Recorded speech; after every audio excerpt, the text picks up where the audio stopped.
What's up, YouTube? So back again with another Whiskies of the Galaxy Advent Calendar. This will be day 10. I still got my buddy here with me, so he'll be helping me out like yesterday.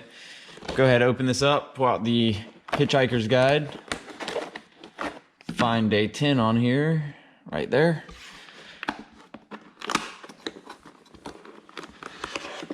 So this one says, ooh, product of Ireland. It's an Irish whiskey. So day 10, alcohol by volume, 46%. So go ahead, open this up, pour it between our two glasses, and see if we can get any smell off of it, and then what it will taste like.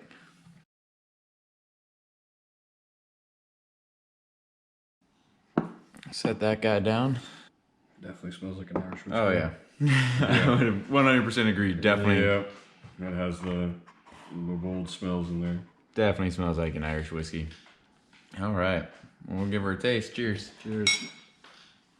Wow, that's actually really, really smooth. Oh, wow. It's light. Yeah, it's a very, very light Irish whiskey. That was very smooth. Not at all burning. No. It's slight, but nothing. I'm getting like a very slight warming sensation, like coming back up. But there's no like burning in your throat or anything when you drink it. I think I can taste some sweetness though in it. Yeah, I'm definitely getting a little bit of sweetness as well. All right, so we'll find day 10 in here. All right, so Limavady, single malt whiskey. Yep. So tasting notes are going to be vanilla, toasted, dried fruits. So that's where we're getting that sweetness. Warm caramel, almonds, and plums. Yep. Definitely taste the vanilla. Yep. Definitely taste the dried fruits. I think the caramel is the thing that really, the dried fruits look bigger. Another thing which I think determines how it goes. Toasted for sure. But I think the caramel has a little bit more of a punch to it than the dried fruits do. Yeah, and I mean that's going to be really any whiskey. Like most whiskeys in general, you're going to have an oak flavor because it's aged in oak barrels, and you're going to have that like caramel type taste in pretty much any bourbon or whiskey that you have. So we'll go ahead, scan this QR code, and see what the flavor website has to say about it.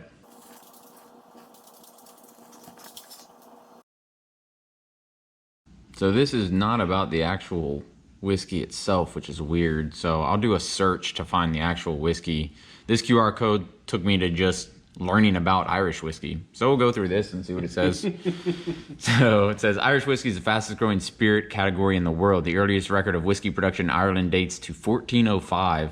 For those of you who prefer not to do their own counting, that's over 600 years. The Irishman's claim to spirit fame is the single pot still, a style unique to Irish whiskey, though not the only production method used in Ireland. They still make malt and grain whiskeys too.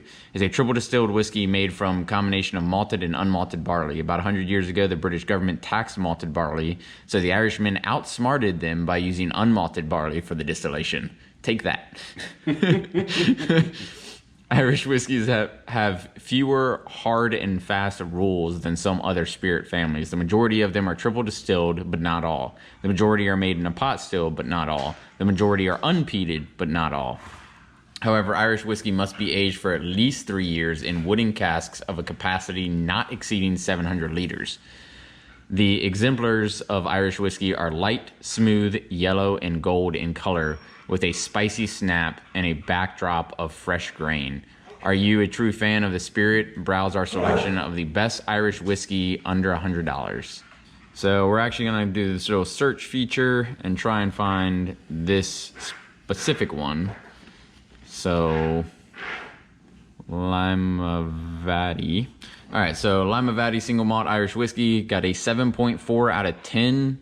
With 56 votes. A 750 milliliter bottle is going to run you $52.99. So that goes into the flavor profile that we already spoke about. There's actually Irish legend revived after a century. The Limavady region, and if anyone's Irish and I'm pronouncing this wrong, I apologize. Don't curse me too hard. The Limavady region, 15 miles east of Londonderry Dairy, just got its distilling license in 1608 from King James VI. You know, the one almost blown up by the Guy Fawkes. In 1750, one John Alexander decided to set up his own whiskey-making operation on his family land right next to the River Roe. Rivers of whiskey flowed, owners changed, and brewery was added. And by 1890, their annual production surpassed 1 million liters of pure alcohol. Also, the distillery was mothballed in 1915 due to some scheming. Fast forward 100 years and cut to Whistle Pig and former Bushmills distiller Darrell McNally resurrecting the Sleeping Beauty. Hurrah. Now, the Vermont-based wizards of innovation and thinking outside the box didn't call Darrell just for fun. He's a descendant of John Alexander. Their first expression is this magnificent small batch single barrel 100% malted Irish whiskey. It was matured in ex-bourbon American oak barrels before it got a lovely finish in casks that used to hold Pedro Jimenez sherry. That's also where we're getting that sweetness. Because anything in a sherry cask or like a port cask or anything like that, you're going to pick up on that sweetness. The Mavati means leap of the dog. But in this case, the hog made the leap across the Atlantic, and it's a wonderful one. So go into Doug Dockson's Smartass Corner. Gives you the recipe for Irish coffee if anybody wants it. 1 cup freshly brewed strong coffee, 1 tablespoon of brown sugar, 3 to 4 tablespoons of Irish whiskey, heavy cream, slightly whipped. Whiskey producers lose an average about 2% of their stock a year to angel share. For Jameson, the biggest one of the Irish whiskey brands, it means 29,000 bottles going into the air, literally every day. Wow, that's crazy. In the U.S., Irish whiskey sales have jumped over 500% since 2002. It's the fastest growing category in the spirits industry. There's some news to raise your glass to. There are many Irish whiskey varieties: grain whiskey, malted barley pot still distilled, and pure pot still or single pot still, as it is now officially known. Then there is Poitin, one of the first spirits ever made.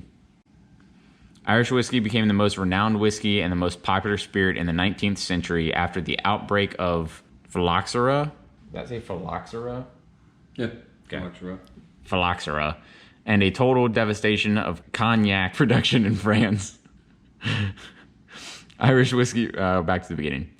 All right, so that sums it up for this day of the Whiskies of the Galaxy Advent Calendar. If you got any questions about any of this, go ahead and leave it down in the comments below. Actually, before we check off of here, so you've only been here for the past 2 days. Out of yesterday's and today's, so the Lima Valley that we just had, and yesterday was the Whistle Pig Piggyback Rye. Which would you say you liked better? Oh, they're just so different. They are. They're very, very different. If I want to be light, and I'm having like a light meal, like a chicken or even a salmon, I say I'd prefer to have today's. But if I'm eating a rare steak, yeah. I like my steaks blue. So if I'm eating a blue steak with potatoes and stuff like that, I'd rather have the one from yesterday for sure. I mean, you know, I agree with blue. Just a lot of people don't know what that is. That's why I just said rare. Oh yeah. So if for those of you who don't know what a blue steak is, it's just more rare than rare. Yeah, it's really the best way to put it. Yeah, that's dope. But yeah, I mean, I would say sitting and having a conversation and enjoying someone's company. I'm more of a spicier flavor guy, so I still would say I think yesterday would be more my style. But I do enjoy the light airiness of that one. So if it's a hot day, absolutely. But me being from Alaska, anything nice and warm would be good. So yesterday would be great being up in Alaska. Oh yeah, I would agree with that. I think overall I like them both pretty evenly, but it would depend on the situation that I'm in on which one I would choose to drink. Yeah. So, like I said, let me know what you guys think in the comments down below if you've had either or any of the whiskeys I've reviewed up to this point. See what I'd love to see what you say about them and know where you would rank them in comparison to mine. I do know that for a fact I do not have a bottle of this. Sorry, everybody, that's my husky in the background. But I will say one of my favorite Irish whiskeys, and I don't know if you've had it, because I know you were a big Jameson fan back in the day, but Redbreast. Yes, Redbreast. Redbreast is a very good Irish whiskey. I like Redbreast as well. So that is one of my favorite Irish whiskeys. But if you guys ever had Redbreast, let me know. And as always, we'll go ahead and end this video. So stay safe out there, keep the rubber side down, and I'll see you on the road. Bandit out.